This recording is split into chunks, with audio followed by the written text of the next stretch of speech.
So just a couple weeks ago, I did a video on the mod kit for original Nintendo 64 controller from Intec Gaming. It was a mod kit where you could take an original Nintendo 64 controller and use it on Nintendo Switch. Gave you a Hall effect joystick, brand new board. You had Rumble, you could use it on the Switch. And even with the BlueRetro adapter, I assumed you could still use it on the original Nintendo 64 wirelessly. I was excited to use this because it was only 25 bucks on the Amazon website there. It's a little cheaper than the 8-bit version with Hall effect sticks. So yeah, I was excited to try it out. And ultimately it was a big fail. Didn't work for me. I still uploaded the video, shared my experience, and that's just the way it went. This is a company, Intec Gaming, that I've done plenty of videos for over the years, and they did send this product to me for purpose of review. This is a company where I've actually had the owner and his son to my house showing me products that they were developing, stuff like that. And then, you know, it just is what it is. But for me, the way I go about things is like, I don't give a crap about any company. Like, I just present my findings, you know what I mean? Like, good or bad. And that's just how it goes. And ultimately, the way I look at it, regardless if I buy something or if it's sent to me for purpose of review, would I be happy with it? And that's just always how my mentality is. I never will sit there and try to trick myself into thinking something that I bought is great. I don't justify my purchases, and I won't sit there and say something is awesome just because I received it for purpose of review. Those of you who followed me for a long time know this stuff. But if a company hits me up and says, hey, you know, my bad on that, like, give us a second chance, I'll give you a second chance. And that's what this company, Intec Gaming, they did say, hey, we think there's something wrong here. At first, it was kind of weird, though. They're like, hey, we think there are missing magnets in there, and they showed me screenshots from my video. This is one company, I'll give them props. They didn't ask me to take my video down or anything. I've had plenty of companies, they go crazy, take that video down, that kind of thing. These guys never said anything like that, so that's good. But they did say, hey, there's missing magnets, and it was like, okay, well then send me one that's not missing magnets. But then ultimately they were like, oh, actually it's not missing magnets. We looked at a sample size from our warehouse, and they all have the same issue. They don't work. And it's like, whoa, wait a minute. Like, people are buying these off of Amazon. That's, you know, I was excited to look at this because it's 25 bucks cheaper than the 8-bit version that has Hall effect stick. You know what I mean? And, you know, who knows? People could be buying these things and they don't work. But then they were like, oh, no, that's actually not the issue. They do work. You just need to do the stick calibration on the Switch, which doesn't make sense to me. I did that and it still didn't work in that video. But they said they figured it out, whatever. They sent me a new version. So that's what we're just quickly taking a look at. I don't ultimately know what the problem was, because it shouldn't be going into the Nintendo Switch and doing the calibrate stick thing, because that's what I did that. I did that in that video.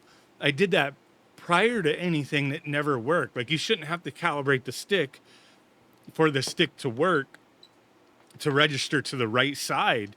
That doesn't make any sense to me. So I really don't think that was the issue, but they did send me a new one that's not defective, and it works just fine on the Nintendo Switch, syncing it up and everything.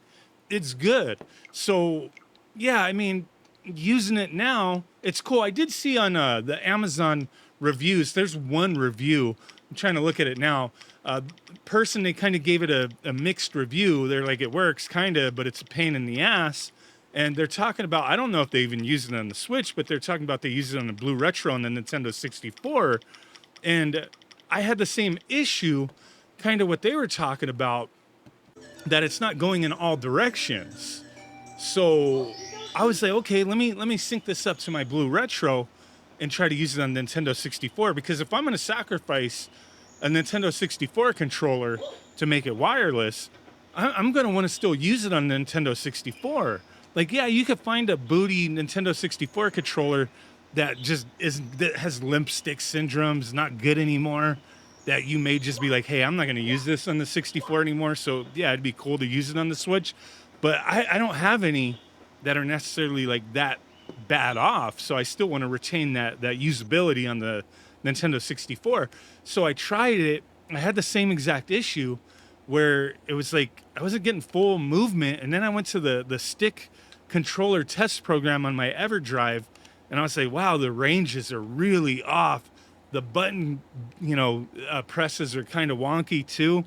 Like they're not actually what they should be, which it's BlueRetro. You can adjust that. You could change the buttons. So I was like, okay, I could fix that later. That's not anything to really complain about.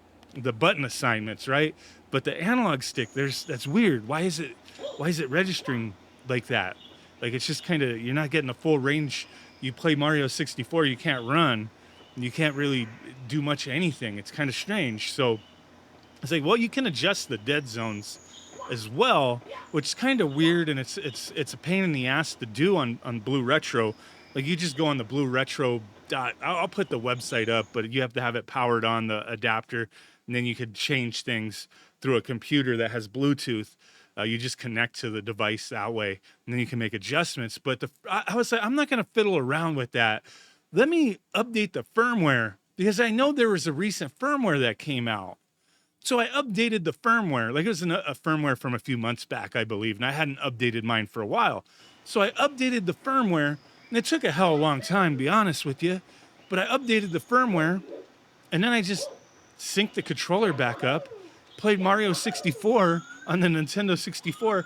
The button assignments were perfectly fine, exactly how they should be, and I had full range of motion on the analog stick. Like that was great. So it's just a firmware, thing. That's it. You can also do adjustments if you need to. But if you want to use this with BlueRetro, hopefully the ones that they're selling through Amazon are good, like the one that they sent me this time. And that's the thing now I don't like, is like, you don't know. The first one they sent me was jacked up, and then they were telling me the ones that they looked at were working the same as the one that I had that was jacked up, but then they magically send me a new one that works great. And then I'm like, I don't know, what are the ones they have in stock at Amazon? But luckily, I mean, not luckily, but if you buy one through Amazon that doesn't work properly, you could send it back. So I don't know. I think this is a good deal for what it is. It's cheaper than buying one through 8-bit though. 8-bit though is always like high quality in my opinion. This is just a cheaper option that you can get within a day or two instead of waiting a couple weeks through 8-bit though, because their version is store exclusive, so it ships from Hong Kong type of thing. I've never used theirs, so I can't compare, but I would imagine it'd be fairly similar. But this is a decent option in my opinion if it works right. And for me, it worked right this time around on both the Switch and on the Nintendo 64 after that firmware update with BlueRetro. And when I did the analog stick test again, like the ranges were closer to like a fake Nintendo 64 stick, like a fake replacement. So it was pretty good. It was decent. But yeah, there you go. A little follow-up. Thanks for watching. Let me know what you think. If you're interested, take the risk. I mean, link down below for Amazon. Appreciate you guys. Thanks for watching. Bye.